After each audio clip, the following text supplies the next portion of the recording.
آج کل اسد عمر صاحب بھی بڑے انقلابی بن گئے ہیں اور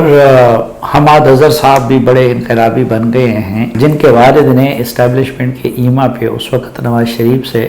بغاوت کی تھی۔ لیکن سب سے حیران کن شیریں مزاری صاحبہ کا انقلابی بن جانا ہے۔ شیریں مزاری صاحبہ ہم سب جانتے ہیں کہ وہ بھی اسٹیبلشمنٹ کے کاندھے کا سہارا لے کر پی ٹی آئی میں شامل ہوئی تھی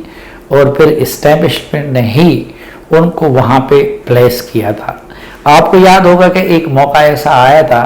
کہ جب انہوں نے ایک تقریر کی تھی جنوبی پنجاب میں مخصوص حالات کے تناظر میں، اور اس کے بعد عمران خان صاحب ان سے ناراض ہو گئے تھے اور ان کی ٹرولنگ شروع کی گئی تھی اور ان کے بیٹی کو بھی نشانہ بنایا گیا تھا۔ اور شیریں مزاری صاحبہ کے وہ بیانات ریکارڈ پہ ہیں کہ انہوں نے پی ٹی آئی سے متعلق کہا اور عمران خان سے متعلق کہا کہ انہوں نے میرے بچوں کے ساتھ یہ زیادتی کی،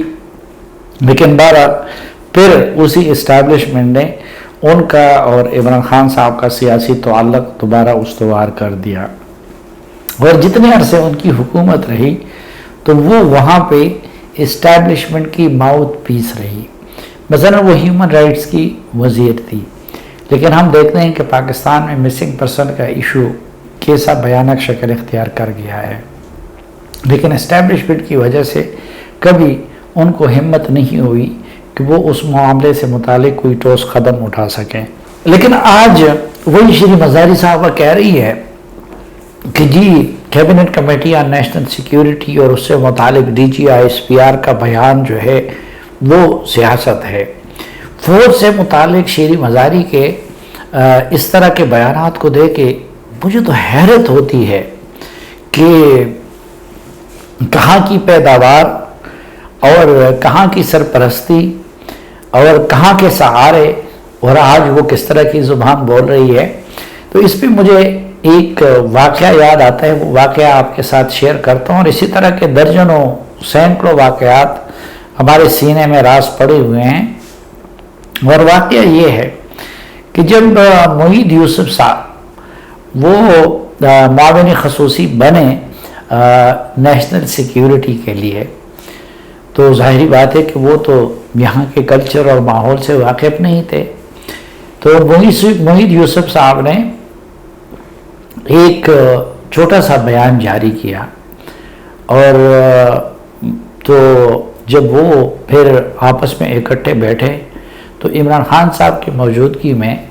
معید یوسف صاحب سے شیریں مزاری صاحبہ نے کہا کہ یہ آپ نے